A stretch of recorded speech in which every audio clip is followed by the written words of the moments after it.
I have created my very own light painting guide. Now, this method of lighting is something that I learned a very long time ago, and I use it all the time. Like, I love it. I genuinely love light painting, and I love the results that it gets and the wow factor of the photos that it can produce. So I wanted to share this with everyone, and why not do, a guide. So I put this whole thing together.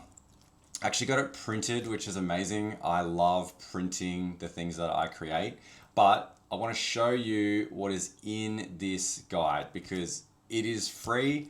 It's a digital version, it's not a printed version, and I can send you your very own copy for free. So stay tuned and let's go through what's inside. So I've got this printed and bound. It's double-sided pages. Honestly amazing. On the first page here, let me show you like this. So on this first page, it's just a little bit about myself, how long I've been doing this and what it is that I do, which is cool. And then of course, we've got to have a table of contents because I wanted it to look and feel like a real book, especially printed out.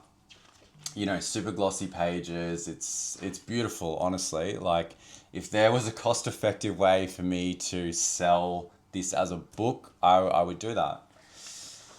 Now, first off, the gear that we need. So it's just a simple gear list, nothing crazy, nothing that breaks the bank. If you're an automotive photographer, you should genuinely already have majority of this.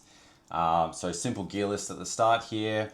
Now we've got our first, chapter, which is finding the right locations. I think this is honestly one of the most important things when it comes to automotive photography because your location can make or break your results. If you're lazy with where you're shooting, then it's just not going to look that great. Like, you can put a supercar like a Lamborghini, McLaren, Ferrari in a car park and it's going to look average, but if you put even just, a mid-tier car, just like an M3 or something, in like a stunning, beautiful location at the right time of day, it's going to look a million times better than a car 10 times the price. So this is a really important one, which is why I put it at the start. And it's about finding the right locations. And it goes through the methods which I use to find locations. And it doesn't involve driving around and DMing people on Instagram asking them where they did that photo shoot. It's a really good way to find locations. Then after that, once we've got our location, I've got a simple camera setup checklist here. So it's a checklist for you to follow when you get on location so you're not forgetting anything and you can really follow a system, because I think following systems and having repetition with what you do is what's going to give you consistent results, year after year. You're not winging it the entire time. So we've got a camera setup checklist here. Then we're diving into the really fun part, and it's the actual light painting techniques. I got this idea, I don't even know where I thought of it, but it's like a little overhead diagram. You've got the camera, you've got the car on the matching angle, and I'm actually showing my start and end point to how I light paint. So, I'm starting here left of the camera, then I'm going all the way around the car, and I'm stopping here on the right hand side of the camera. And this is explaining the technique of lighting a car in a single exposure.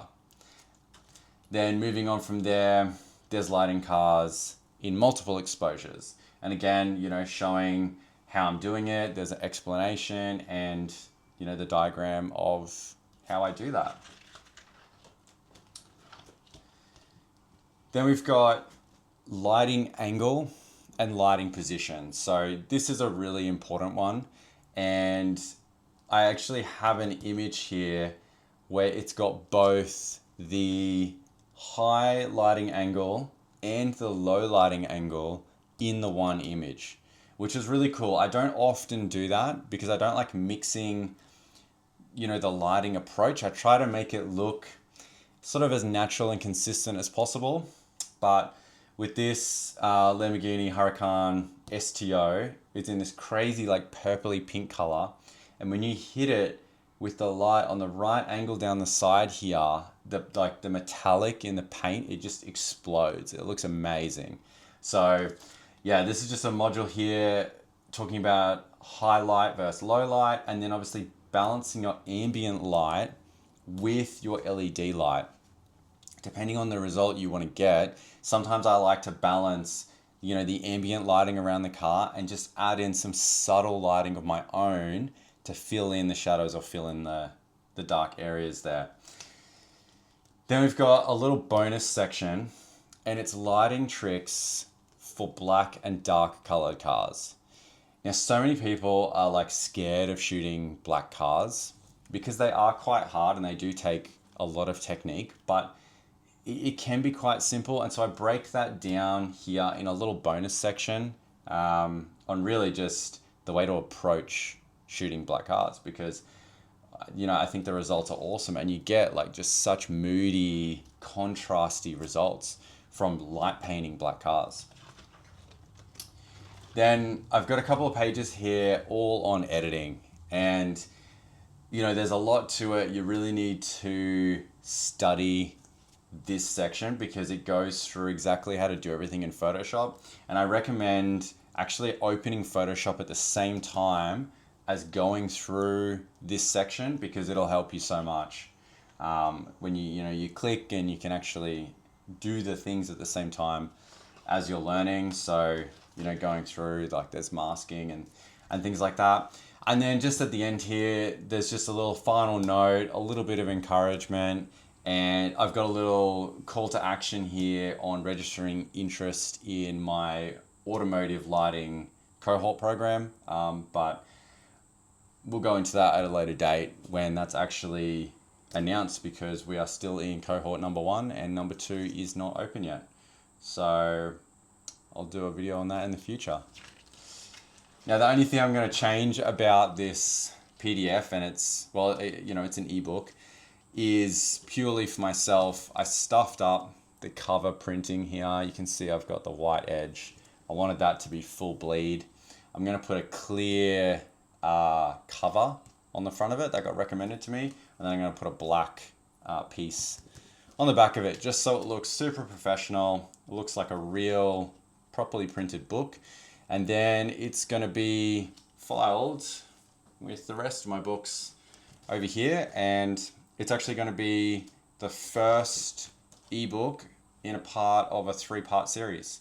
So I'll have a second ebook coming soon, and it's going to be all about flash photography for automotive, so using off-camera flash.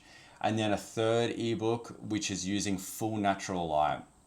So if you don't have any lighting, no LED light bars, no flash, no nothing, it's how you can get amazing results with all natural light in all different circumstances.